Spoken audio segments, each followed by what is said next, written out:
நீ போய் தூது சொல்ல மாட்டாய்.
உருவமாகி அனதையை பலவாய் ஒன்றாகி பிரம்மமாய் நின்ற ஜோதி புலமதோறு மேடியாக கருணைக்கொரு முகங்கள் ஆறும் கரங்கள் 12 கொண்ட ஒரு திருமணம் வந்தான் குதித்தனன் உலகமையை என்று ஈசனின் நெற்றிக்கண்ணில் தோன்றிய சிவசுப்பிரமணியத்தை எனது குலக்கடவுளாகவும் என் தெய்வமாகவும் நெய்திணைந்த முடமுறையின் படியை தொடங்குகின்றேன். கந்தா கடம்பா கதிரி வேளா குல தெய்வமான முருகப்பெருமான தொழுது காரியத்திற்கு செல்வோமானால் எல்லா வித காரியங்களுமே தங்குதலை ஒன்றை விக்கினமில்லாமல் முருக கடவுள் வெற்றியை தேடி தருவார் அப்படின்ற காரணத்தினால முருகனை கந்தனை கடமடை கார்த்திகை தொழுது என்னுடைய பணியை நான் தொடங்குகின்றேன். வேலெடுத்து கொடுத்தவன் வினைகளை அகற்றி விடுவான் வருகின்றனால முருகப்பெருமானை தொழுது என்னுடைய செயலை நான் தொடங்குகின்றேன்.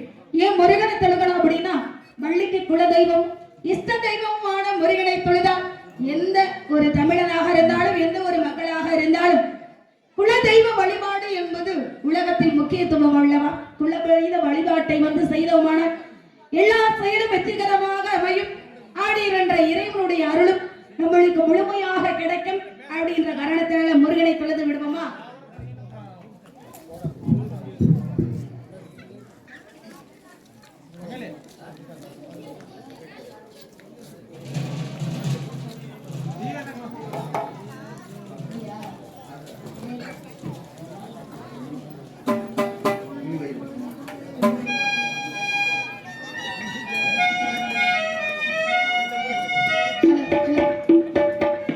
புள்ளி மயிலேளுக்கு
அனைவரையும் காப்பாற்ற வேண்டும். அன்னை மீனாட்சி தாய மீனாட்சியின் கிருபையோடு தூங்கா நகரம் என்று சொல்லக்கூடிய மதுரை என்பதிலிருந்து வெகு தொலைவில் இருந்து இங்கே அரண்டு பாலித்துக் கொண்டிருக்கக்கூடிய பகவதி அம்மனுடைய அருளை பெறணும் அப்படின்னு சொல்லி நாங்களெல்லாம் வந்திருந்தாலும் இதற்கு முன்கூட்டியே தன் உழைப்பின் ஒரு பகுதியை தெய்வத்துக்காக செலவிட்டு கூட்டு பிரார்த்தனையாக செய்யக்கூடிய வழிபாடு உலகத்திலே சாலச் சிறந்தது. அந்த வழிபாட்டுக்கு நிச்சயம் பலனும் உண்டு அப்படின்றதை போல அந்த வழிபாட்டில் நாங்களும் பங்கு கொண்டு அந்த அம்பாளுடைய அனுகிரகத்தையும் கடாட்சையும் கிருபையும் பெற வேணும் அப்படின்னு சொல்லி வந்திருந்தாலும் எல்லாரும் எல்லா நேரத்துக்கும் நிச்சயம் எல்லா இடத்துக்கும் சென்று வர முடியாது அப்படின்ற முறைக்கு நாங்கள் மதுரையில் மீனாட்சி, காஞ்சியிலே காமாட்சி, காட்சியிலே விலசாட்சியாக இருந்தாலும் ஒவ்வொரு ஊரிலையும் ஆதிபராசக்தி அம்சமாக அருள் பாலித்துக் கொண்டிருக்கக்கூடிய அம்பாளுடைய அருளும் நம்மளுக்கு கிடைக்கணும் அப்படின்னா என்ன பண்ணனா, இன்னைக்கு என்ன திருநாள் தெரியுமானே? மீனாட்சி அம்மனுக்கு திருக்கல்யாண வைபோகம் நடக்கக்கூடிய ஒரு அற்புதமான ஒரு நாள். ஏன்னா 12 மணிக்கு மேல ஆயிடுச்சு. இன்றைக்கு அற்புதமான ஒரு நாள். ஏன்னா சுமங்கலி பெண்கள் எல்லாம் நீண்ட காலமாக தீர்க்க சுமங்கலியா வாழணும் அப்படின்னு சொல்லி ஆதிபராசக்தி அம்சமாக இருக்கக்கூடிய அம்பாளை வேண்டி தன்னுடைய திருவாங்கலிய மாத்திர ஒரு வழக்கமாக இன்றைக்கு ஒரு அற்புதமான ஒரு நாள். ஏன் இன்னைக்கு திருவாங்கலிய மாத்தணும் அப்படின்னா, வருடம் புதுமண தம்பதியாக இருக்கக்கூடியவளையா வருஷம் ஒரு வருஷம் திருமணம் ஆயிட்டா அடுத்த வருஷம் அவங்க புதுமண தம்பதி ஆக முடியுமா? முடியாது. அண்ணன் ஆதிபராசக்தி ஆகப்பட்ட அன்னை மீனாட்சிக்கு தான் திருக்கல்யாண வைபோகங்கள் நடக்கின்றதுனால வருடம் புதுமண தம்பதியாக இருக்கிறது மாதிரி நம்மளும் அன்றைக்கு திருமாங்கலியத்தை மாத்தினா நம்மளும் புதுமண தம்பதியாக இருந்து நீண்ட காலமாக வாழ்ந்து சுமங்கலி பெண்ணாக இந்த மண்ணை விட்டு போகணும் அப்படின்னு ஒரு வரப்பிரசாதமாக வேண்டக்கூடிய நாளும் கூட. சுமங்கலி பெண்கள் வருகிறார் என்றால் சொர்க்க வாசல் கூட திறந்து வைக்க இருக்குமா அப்படின்ற ஒரு அனுகிரகமான ஒரு நல்ல திருநாளில் இந்த இடத்துக்கு வந்திருக்கேன் அப்படின்னா இத்தனை நாள் வேற அம்மனை வணங்குவான். இன்னைக்கு அன்னை மீனாட்சியை தான் வணங்குறேன். அன்னை மீனாட்சியை வணங்கிடுவோமா? மதுரை பதில எப்படி எல்லாம் வைபோகம் திருக்கல்யாணம் நடக்கிறது அப்படின்னு சொல்லி எடுத்து சொன்னா தானே தெரியும்.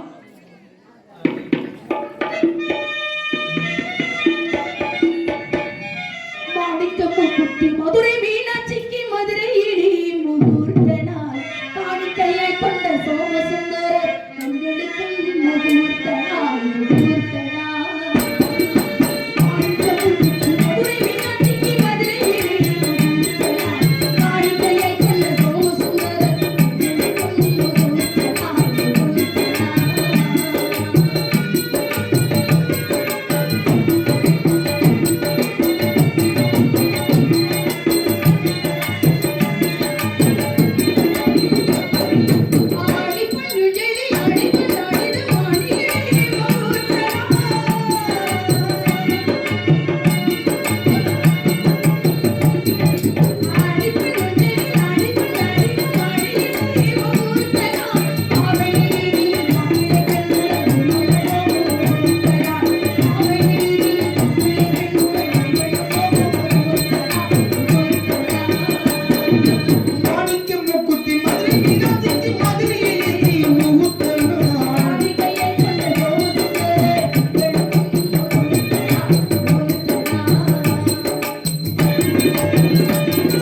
நன்றி. கைவிட்டு நீ அற்புதமா ரசிக்கிறத பார்த்து ரொம்ப மனசுக்கு சந்தோஷமா இருக்கிறது.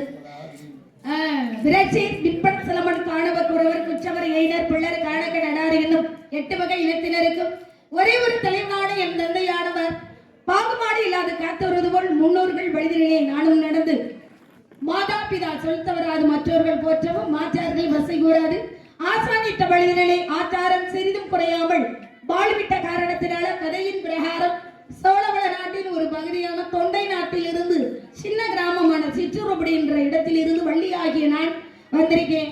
எதற்காக வந்தேன் அப்படின்னா, தாயில் சிறந்தது ஒரு கோவிலும் இல்லை, தந்தை சொல்மிக்க மந்திரமும் இந்த உலகத்துல எதுவுமே கிடையாது. தந்தையினுடைய சொல்லை மந்திரமாக மதித்து காவல் பணி செய்வதற்காக இந்த இடத்துக்கு வந்திருக்கேன். காவல்னா சாதாரண காவலா? ஒருத்தார் பூமி ஆழ்வார் பொறுமை என்னும் நகை இணைந்து புகழ்ந்திட வேணும் அப்படின்ற அவையின் முதமொழி கிடங்கு. பொறுமை எப்படிப்பட்டது தெரியுமா? பொறுமை கடலிலும் பெரியது அப்படின்னு இருக்காங்க. கடல் எவ்வளவு பெருசு, அதை காட்டிலும் பெரியது பொறுமை. அந்த பொறுமையோடு இருந்து காவல் பணி செய்தாதான் வெற்றிகரமாக அறுவடையை முடித்து விடிய காலம் வீடு போனாதான் நல்லது. நம்பி தலைவனுடைய பேரை நிலைநாட்ட முடியும். இல்லைன்னா நல்லா இருக்குமா? நல்லாவே இருக்காது. அப்படின்றதுனால எப்படியெல்லாம் காவல் பணியை சிறப்பா செய்யணும் அப்படின்னு நான் நினைத்திருக்கேன். வசந்தத்துல வைதேகி காத்துறது மாதிரி காவல் பணியை சிறப்பா செய்வோமா?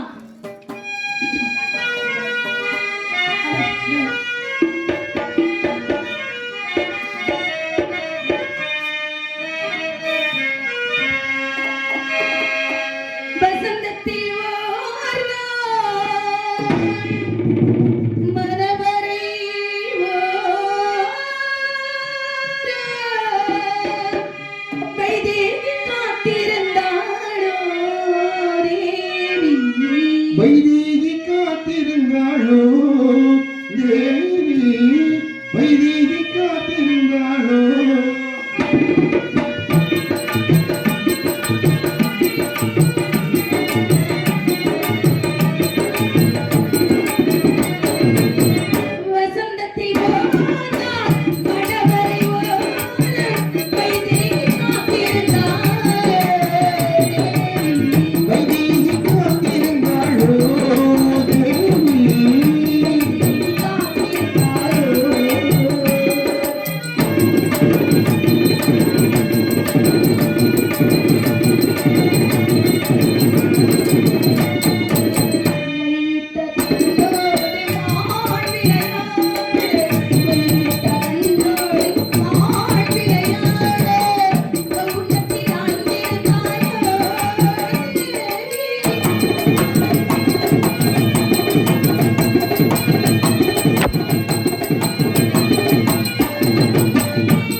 நன்றி. திரு கோவில்கள் இல்லாதவரும் திரு வெந்நீர் அணியாதவரும் பரக்கோடி பக்தியை பாடாதவரும் பாதிரோடு பழுதல்கள் இல்லாதவரும் விருப்போடு வெண் சங்க போதாவரும் விதனமும் வெண்கொடியும் இல்லாதவரும் அருங்கோடு மலர் பறை தொட்டுனாவரும் அவையெல்லாம் ஊரல்ல அடவிய கடை என திரு நாவுக்கரசர் தோறிய வாசகத்தை மனதில் வைத்து தந்தையாகப்பட்டவர் திணையை விதைத்து திணை அறுவடைக்கு வரக்கூடிய நேரத்தில் என் போன்ற பருவமான பெண்கள் பாதுகாத்து வருவது குல ஆச்சாரம். அந்த ஆச்சாரத்தின்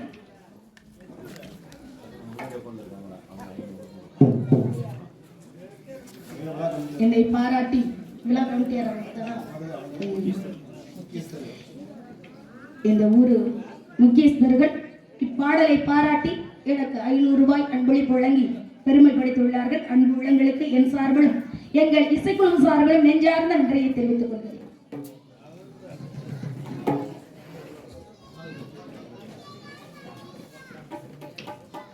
அப்படின்ற காரணத்தினால இந்த இடத்துல வந்து பெருமையோட காவல் பணியை செய்வதற்கு முன்னாடி இன்னைக்கு தோழிகளோட காவல் போய் செஞ்சாதான் நல்லா இருக்கும். நம்ம மட்டும் காவல் காத்தா நல்லா இருக்குமா? வருத்தார் பூமி ஆழ்வார் அப்படின்றதை போல ஒவ்வொரு விஷயம் வந்து பொறுமையோடு கையாளணும்.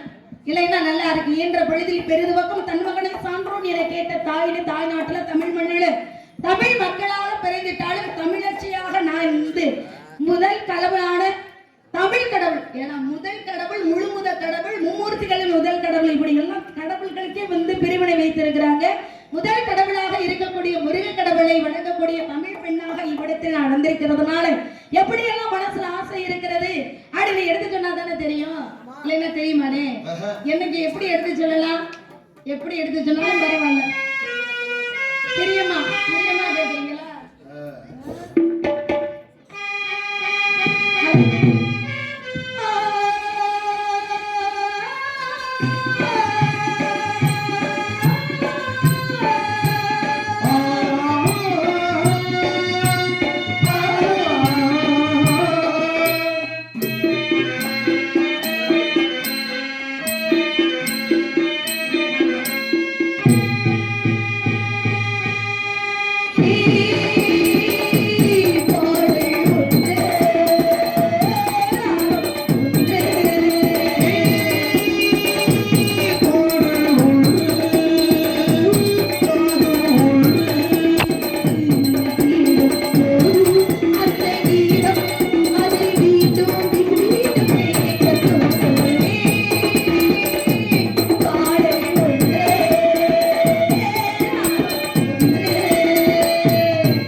பாடல்லாம் வந்து பாடணும் அப்படின்னா எல்லா இடத்துலயும் பாட முடியாது. முதல்ல வந்து பக்க மேளங்கள் வாசிப்பு என்பது இந்த பாட்டுக்கு ரொம்ப ரொம்ப முக்கியம். அது மாதிரி ரசிக்கக்கூடிய மக்களும் அருமையாக ரசிக்கிறாங்க. ஒளிபரிக்கும் உறுதுணை இருக்கணும். எல்லாமே சிறப்பா இருந்தா தான் இனிமையான பாடலை மக்கள் ரசிக்கிறது மாதிரி கொண்டு போய் சேர்க்க முடியும். எல்லாமே வேற மாதிரி இருந்தா இப்ப 4 பேர் பக்கமல்ல இருக்கிறீங்க, 4 பேர் 4 திசைக்கு இருந்தா நான் ஒரு திசையில போயிருப்பேன். அப்படித்தான் நம்ம எல்லாம். அதனாலதான் எல்லா ஊரும் ஒரே மாதிரி இருக்காது, எல்லா பக்கமெங்களும் ஒரே மாதிரி அமையாது. 5 விரலும் ஒரே மாதிரி இருந்தால் அள்ளி சாப்பிட முடியாது. அப்படின்றதுக்காகத்தான் இறைவனே விரல்களை கூட அளந்து வச்சிருக்கிறாரா. அப்ப ஒரே மாதிரி இருக்க முடியாதுல்ல. அந்த மாதிரி எல்லாமே வந்து இருந்துட்டாலும் அந்தந்த ஊருக்கு எப்படி எப்படியோ அதே மாதிரி நம்மளும் அனுசரணை என்பது இருக்கணும் அப்படின்வாங்கல்ல. பிறந்தா இறந்தோம் அப்படின்னு ஒரு நாளும் நம்ம இருக்க முடியாது, இருக்கவும் கூடாது. நம்ம இறப்புக்கு பின்னாடி 4 பேராவது நம்மளை போற்றி பேசுறது மாதிரி வாழணும். அதுதான் உலகத்துல சிறந்த வாழ்க்கை கூட. இப்படிதான் வாழணும் அப்படின்ற ஒரு வாழ்க்கை இருக்கு. எப்படி வேணாலும் வாழலாம் அப்படின்னு வாழ்ந்தோம்னா அது நல்லா இருக்குமா? கோடு போட்டு வாழாதவன் வாழ்க்கை சிறந்த வாழ்க்கையும் இல்ல. நீ மன்னவனா இல்லை சின்னவனா என்பதை கூறுவது உனது பிறப்பு, நீ நல்லவனா இல்லை தீயவனா என்பதை கூறுவது உன இறப்பு அப்படின்றதுக்காக. ஒரு மனுஷன் பிறக்கும் போது தெரிஞ்சிடும் அவன் வசதியானவரா இல்ல வசதி கம்மியான குழந்தையா அப்படின்னு சொல்லி ஒரே நிமிஷத்துல கண்டுபிடிச்சிடலாம். வசதியான வீட்டுல குழந்தை பிறந்துச்சுன்னா அன்னைக்கெல்லாம் மன்னர்கள் ஆட்சியில என்ன செய்வாங்க, ஒரு மன்னனுக்கு இளவரசன் பிறந்துட்டா என்ன ஆகும், அந்த நாடே திருவிழாதான். மக்களுக்கு பொண்ணு பொருள் அள்ளி அள்ளி வந்து மன்னன் கொடுப்பாரு. அப்ப எல்லாரும் சந்தோஷமா இருப்பாங்க. அதே நாட்டுல வாழக்கூடிய ஒரு சாதாரண ஏழ்மையான வீட்டுல அதே நேரத்துல அதே நாள்கையில ஒரு குழந்தை பிறந்திருக்கிறது அப்படின்னா எல்லாருக்கும் தெரியுமா? தெரியவே தெரியாது. அந்த வீட்டில் உள்ளவர்கள் மட்டும் நம்மளுக்கு பின்னாடி நம்ம வாரிசு இருக்கிறது அப்படின்னு சொல்லி வீட்டு மக்கள்லாம் வந்து சந்தோஷமா இருப்பாங்களாம். அப்ப அந்த மன்னவனுடைய பிள்ளைக்கும் இந்த சின்னவனுடைய பிள்ளைக்கும் வந்து 2 வித்தியாசம் தான். ஆனா நல்லவன் தீயவன் அப்படின்னு சொல்லி நிர்ணயம் பண்றது என்ன தெரியுமா? வாழ்ற வாழ்க்கையெல்லாம் கிடையாது. வாழ்ந்து முடிச்ச பின்னாடி இறந்து செல்கின்றோம் அல்லவா, அப்பதான் தெரியும் நல்ல மனுஷன் தீய மனுஷன் அப்படின்னு. நம்ம இறந்த பின்னாடி நீ ஆயுளோட வாழ்ந்து ஒரு நல்ல மனிதன் ஊர்ல இறந்துட்டாருன்னா 4 பேரை தூக்கிட்டு போகும்போது பேசுவாங்க, உத்தமமான மனிதன் இவனை போல ஒருத்தர் இல்ல, அப்படி புண்ணியமா. இன்னும் 10 வருஷம் இருந்தா இந்த ஊருக்கு நல்லது பண்ணிருப்பாரு, இவரை போல யாருமே பொறுமையான ஒரு எந்த பிரச்சனைனால வந்து பொறுமையான சுமூகமான முறையில வந்து தீர்த்து வச்சிருவாரு, இவர் இருக்கிறதுக்கு நம்ம ஊர்ல கொடுத்து வச்சிருக்கணும் அப்படின்னு சொல்லுவோம். அதே ஊர்ல இருக்கக்கூடிய ஒரு மனுஷன் யாரு சொல்றதும் கேட்கறது இல்ல, அப்பா அம்மா சொன்னா கேட்கறது இல்ல, தலைவர்கள் சொன்னா கேட்கறது இல்ல, உச்ச நண்பர்கள் சொன்னாலும் கேட்கறது இல்ல. அவருக்கும் ஒரு நாள் வந்து விதி முடிந்து இறந்து கொண்டு போகும்போது என்ன சொல்லுவாங்க, 5 வருஷத்துக்கு முன்னாடியே போய் சேரவன் நம்ம உயிரை வாங்கிட்டு இப்பதான் போறான் பாரு அப்படின்னு சொல்லுவாங்கல்ல. அப்ப எப்படி இருக்கணும், அர்த்தத்தோட வாழணும். அப்படி இருந்தா தான் நல்ல வாழ்க்கையாக இருக்கும். எப்படி எல்லாம் இருந்துட்டாலும் இப்ப நம்ம காவல் வேலைக்கு வந்திருக்கோம். காவல் வேலை எப்படி எல்லாம் செய்யலாம் அப்படின்னா, இப்ப வெயில் காலம் தொடங்கி விட்டது. ஏன்னா சித்திரை மாதம்னாலே வெயில். அதுக்கு முன்னாடி 2 மாசம் மழையே பெய்யாம இந்த வருஷம் அதிகமான வெயில், தாங்கவே முடியாத வெயிலா போட்டுட்டு இருக்கு. இன்னும் வந்து அக்னி நட்சத்திரமே ஆரம்பிக்கிறதுக்கு முன்னாடி இப்படி வெயில். ஒரு விஷயம் தெரியுமானே, இந்த நம்ம நாடகம் வந்து தினம் நாடகத்துக்கு போயிட்டு இருக்கோம். இந்த மழை காலம்லாம் பாத்தீங்கன்னா எப்பயுமே கொட்டகை தான் அமையும். ஆனா இந்த வெயில் காலம் பாத்தீங்கன்னா நானும் பார்த்துட்டு இந்த பங்குனியில இருந்து வெறும் கலையரங்கம் தானே பாத்தீங்களா. இந்த காத்து நம்மளுக்கு வரக்கூடாது. எல்லாமே நம்ம ஒண்ணு நினைச்சா தெய்வம் ஒண்ணு நினைக்கும். அப்ப தெய்வம் வந்து நினைச்சா நம்ம ஒண்ணு நினைப்போம். நம்ம நினைக்கிறதெல்லாம் நடந்துட்டா சாமியை கும்பிடுவோமா? கும்பிட மாட்டோம். எல்லாமே நடக்குது. எதுக்காக நான் சாமியை போய் கும்பிடணும் சொல்லி வீட்டுல இருந்துவோம்ல. அதனாலதான் வந்து நினைப்பதெல்லாம் நடந்து விட்டால் தெய்வம் எதுவும் கிடையாது அப்படின்றதை போல இந்த இடத்துல ஒரு நதிக்கரை ஓரம் நின்றுட்டு காவல் பணி செய்தா எப்படி இருக்கு? சிந்து நதிக்கரை ஓரத்துல நின்று காவல் செய்வோமா? தாளாப்பேட்டையை சேர்ந்த வளர்ந்து வரும் அன்பு தம்பி ராஜநடிகர் கோபி அவர்கள் எனக்காக 50 பிடிப்பை கொடுத்துள்ளார்கள். மற்றும் ஆரோடை சேர்ந்த புவனா சைக்கிள் கடை உரிமையாளர் பாலசுப்ரமணியம் அவர்கள் இங்கே இசைக்குழுவை பாராட்டி அன்பளிப்பு கொடுத்துள்ளார்கள். மனமார்ந்த நன்றி. நன்றி அடிகள். வணக்கம் வணக்கம் வணக்கம்.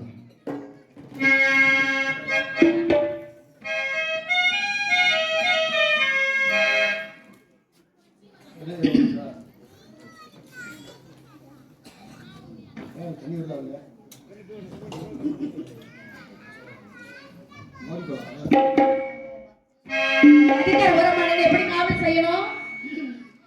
சிந்து நதிக்கரை ஓரம் அந்தி நேரம் எந்தன் தேவன் பாடினார் கீதம் பாடினார் ஏழை பூவை பாட சூடினார் சிந்து நதிக்கரை ஓரம்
Thank you.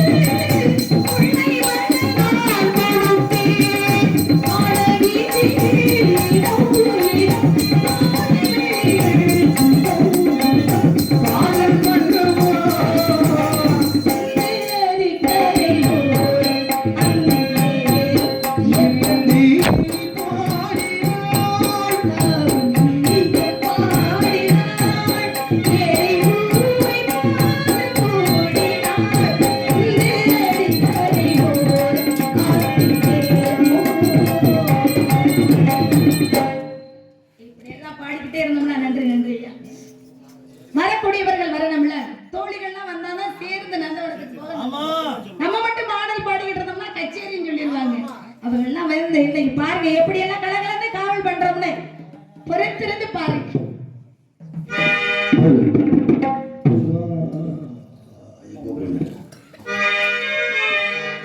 அடிச்சாலும் தந்தாயி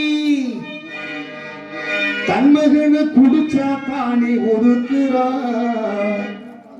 காசு இப்ப சரக்குலதான் போச்சு.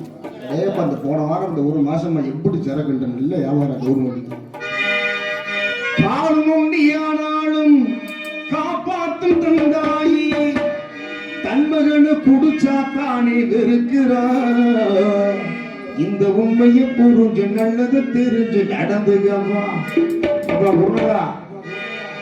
குடிச்சா ஊர்ல நாட்டுல நமக்கு ஏதாச்சும் மதிப்பிருக்க.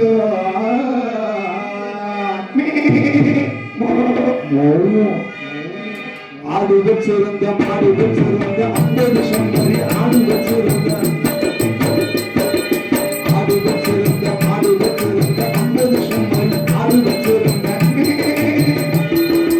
அளவு லேசு வண்டி வச்சிருந்த 5 ஏக்கர் கஞ்ச வச்சிருந்த 4 பரசு நெல்லு வச்சிருந்த நெல்லு குடும்பத்து பேரு வச்சிருந்த அங்களையும் போச்சு பொடியா இந்த நிலையாச்சு. அது அங்களையும் போச்சு சரக்கா இந்த நிலையாச்சு. ஆடு வச்சிருந்த மாடு வச்சிருந்த 50 சம்பரி ஆடு வச்சிருந்த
தண்ணி ஊற்றி அடிக்கணும்.